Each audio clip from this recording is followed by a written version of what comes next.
Hey guys, what you doing? It's TheKillerDoll here, and from the title alone, I think you all know that this isn't going to be my typical commentary-like video. I usually like to talk about stupid shit or SJW bullshit.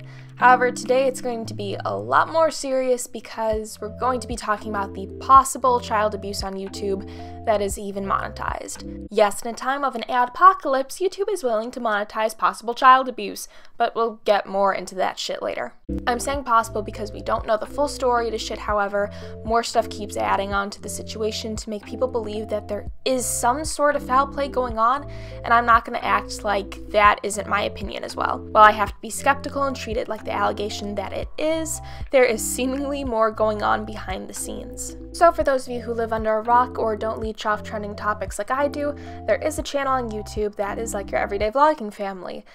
Except not quite, there's something pretty off about them. DaddyoFive, the channel in question for child abuse and several other things that we'll get into later, is a channel featuring a family and their kids and an incredible amount of shit that they get into that is honestly so questionable and is pretty much on that fine line where we can't tell if it is possibly abuse or if the kids in the family are just acting to get views, and that's what kind of worries me in this situation. So I learned about this channel maybe a month or so ago. I was on Facebook and someone I went to school with shared a video of them, but it was like heavily distorted and edited to make it meme worthy. What are you doing? And I thought it was fucking hilarious and that the kid was acting out to the extreme, but it was nothing else. I wasn't worried at all. However, the channel has been attacked lately due to a video they uploaded, which was an invisible ink prank, in which the mother and father purposely spell invisible ink to replicate an event that happened earlier to them with Cody, one of the many kids in the household. The hell is that? What is this? Cody! Tell me! I didn't do that! You tell me what you did! I swear to God, I didn't do that! Cody is seemingly the target for like every prank, and it's incredibly fucked up, but there's probably a reason for that, which I'll get more into later. The mother and father go off on a rampage, screaming, yelling, and threatening to throw away Cody and one of the other kids' toys, make them sell their shit to pay for the carpet to get cleaned, or take away their allowance. You both did this! No, stop! You're both writing 1,000 sentences, and you are gonna lose your allowance and everything! Now, I'm not a parent, but to me, threatening to make the kids sell their own stuff because of an accident, let alone throw away their belongings, is fucking stupid. Yes, the kid is old enough to the point where they probably understand what they did was wrong, and if it wasn't a prank in this case, an accident, so threatening them probably isn't the best way to get your point across. They're also doing all this till the kids are crying and freaking out. Like, I'm gonna be honest with you guys, I have fucking bad anxiety, and seeing Cody flip out is almost the mirror image of how I can be during a panic attack, and the fact that the parents didn't stop once they were getting this really serious of a reaction is really fucking horrifying to me. And the thing is, this is all over a really stupid prank. Like, you're hurting your kids and fucking with them for a shitty video that got removed from YouTube anyways because people fucking mass reported it, and rightfully so. So because of the understandable reaction from the YouTube community, the DaddyoFive channel went from responding in a fuck the haters way to damage control mode, where they were like, please, we staged everything, we're so sorry, please don't take away the kids we apparently shouldn't legally have. Oh, did I just say they legally shouldn't have the kids? Well, that's pretty fucking accurate. So, as I mentioned earlier, that there is more shit that is built up regarding this situation, and the main factor to it is that Cody and Emma's actual mother, yes, Miss Piggy in the video is actually the stepmother, has come forward and said that Heather, the stepmother, Miss Piggy, has forged papers to gain custody of Emma and Cody. The stepmother, Heather, decided that she was going to forge papers and say that my sister gave up her rights of Cody and was sending him to live there. We got a lawyer, and it didn't work out the way that we had wanted, so Cody was no longer with us, but we still had Emma. Not even 2 years after that, which was about a year and a half ago, almost 2 years ago, they came and got Emma right before Thanksgiving. There is also a GoFundMe page regarding the situation that has been put up for a while, so this obviously isn't just because of the current events going on, and this isn't for attention. This has been a long-ass struggle for the actual mother. Sad to say the justice system failed her, but that's what fucking happened in this situation. Remember how I said Cody is basically the target for almost every prank in general, and he's kind of the butt end of the joke? Well, his mom and the aunt revealed that Cody has oppositional defiant disorder, which according to the DSM-5 is defined as a pattern of angry, irritable mood, argumentative, defiant behavior, or vindictiveness lasting at least 6 months. Cody was ODD, which is oppositional defiant disorder, for those that don't know what that means. Now, if you watch a few videos that Cody is in knowing this information, a lot of stuff can kind of make sense with how he reacts, because Cody in the videos is portrayed as a kid who kind of reacts first and thinks about his shit later. Besides the new information regarding Cody allegedly having ODD, what scares me the most is how you can really see him as the butt end of the joke in a lot of the videos made by a woman who made fraudulent papers to gain custody of the kid.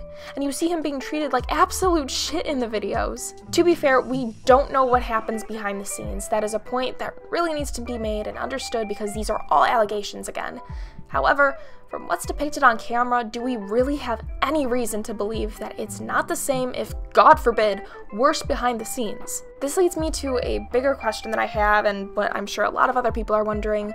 Why would you want to showcase your kids freaking out and or crying on the internet? For money? Because if you value money that much over a healthy relationship with your kids, fuck, your channel shouldn't even just be shut down. CPS should be called on your ass. And that's the thing that I forgot to mention and only brought up at the beginning, but is definitely the icing on the cake regarding this channel. You know how YouTube is going through an adpocalypse right now? Well, out of all the content that YouTube deems not fit to be monetized, this channel and its videos actually are apparently okay for ads to be on. A channel that features people treating their kids pretty shittily for views and money. You know, it's nice to know where YouTube stands on the content it thinks is okay and is not okay to be monetized. You know, somebody can state a very, very bold claim against modern day feminism and get their shit demonetized, but oh God forbid, when we have a possible case of child abuse, you know what, sure, why not let them get some money from all that shit? So the people behind DaddyoFive have taken to blaming Philip DeFranco and other people, saying that they're under severe attack from all kinds of media, going further to attack DeFranco, saying that he didn't do the research and that he watched a few videos and made a decision through that, because now they're facing real danger their way. Now the family has apparently been sent death threats, and someone even apparently tried to run his wife off of the road with the kids in the car, which, if this is true, it is completely disgusting. I don't condone that behavior at all. However, they've taken to specifically blame Philip DeFranco for now what's going on, and that's a ton of bullshit if you ask me. By this DeFranco guy and all that, he made a video about us. Regardless of content, if you post something on YouTube, on Facebook, on Tumblr, whatever, pick your poison. If you post something online publicly, you will get criticism and you can get backlash from what you've done or posted. I know this shit from firsthand experience, because back in middle school, I posted a video of me talking about a girl that I didn't like in my school, and the video was put on Facebook by one of her friends, and I was shat on, and I didn't go to school for a week because I made a really dumbass choice. And the same goes for these parents. You posted a video publicly, the content is incredibly questionable, and you have people calling you out on that, but instead of owning it up like a fucking adult and understanding that in some way you might have been in the wrong, you resort to blaming someone else. How fucking irresponsible are you? Another thing they mentioned in the video is how they didn't want to say their videos are fake because they didn't want to lose their subscribers, they didn't want to lose their fans. In a toss-up between losing ad revenue and subscribers, or possibly your fucking kids, you seriously had to debate on coming clean about faking your videos. You've got to be fucking joking me. I honestly don't think I need to go into a long explanation about how fucked up this logic is alone. Also, you know, I highly doubt any of this is fake, because if it was, you wouldn't be removing certain content from your channel. But again, we'll get to that soon enough. I originally was going to respond to the whole family destroyed over false accusations video. The fact that you can't even spell accusations right just reminds me of how fucking white trash you all are. Jesus Christ. However, the video honestly gave me a fucking headache because, as I mentioned, they're shifting the blame to people calling them out on what they are seeing because they don't want to be adults and take responsibility for the shit they've done. Honestly, I think the scariest thing to me is that in this entire situation, because I was fortunate enough to have parents who aren't abusive, is to see YouTubers come forward on Twitter or in their own videos talking about this situation, saying that these parents and what they're doing reminds them of the abuse that they faced when they were younger. One of my favorite fucking YouTubers in the world, Mortimer, she made a Twitter post on this, and as well as countless other YouTubers, and that's such a fucking red flag to me if I've ever seen one, Jesus Christ. But people still want to defend these, to be frank, shitty parents. Now, I was originally going to end the video off here because this topic in general is fucking with my head, but even more shit came out recently. And that's that there is a deleted video of the father telling one of the sons to actually slap their daughter, Emma. Now, I've been saying throughout this video that we need to treat this like an allegation because it is an allegation. It isn't 100% confirmed despite all the somewhat hard evidence that is being given. However, in my opinion, this is the final blow regarding any question of abuse within this family for me. While it is still an allegation, and will only be that until proven guilty or non-guilty, to me, the case is closed until further shit comes out. You know you don't hit girls. Yeah, but she's your sister, she don't count. Oh my God! You know you don't hit girls, but she's your sister, so she don't count. Are you fucking kidding me? She's your sister, so she doesn't count. Okay, cunt. Let me get this straight. You shouldn't hit a girl, but because she's your sister and related by blood, it's okay.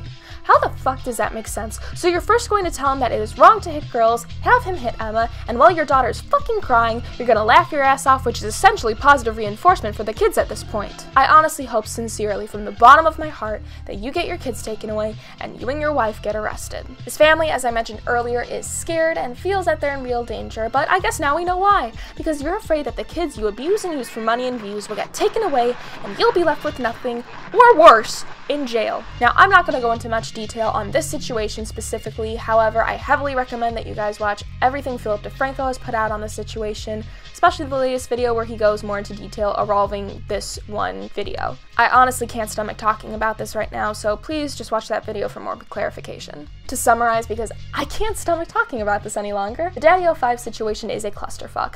We don't know all the facts, we probably never will. However, since the mother came forward and admitted that Heather, the stepmother, gained custody of Emma and Cody through a pretty fucking illegal way, DaddyoFive has been deleting videos that are pretty hard-ass evidence to abuse, such as the one where the father makes the kid hit his sister, and with people who've actually suffered abuse as children making direct correlations to the situation. In my opinion, I don't think there's any use denying that there is some form of foul play going on behind the scenes. Whether that's child abuse or not is not up to me to decide. However, from every perspective I've looked at, I have to say that this looks to be abuse, and that this content should not be allowed on YouTube, let alone have ads on it. The fact that the parents behind DaddyoFive keep changing their story regarding certain situations as well, and they keep deleting videos that can be seen as evidence against them, and continually shifting the blame for their own fucking actions to those who have just simply put information out there, is not helping their case, and it is honestly just digging themselves a fucking hole. Anyways, thank you guys so much for watching. I know this video is pretty serious, but I just want to get my voice out on this situation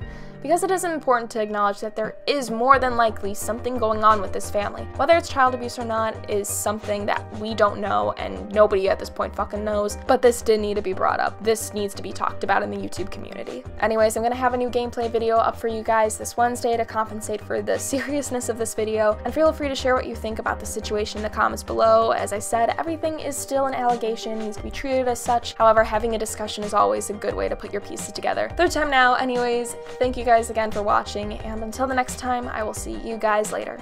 Bye!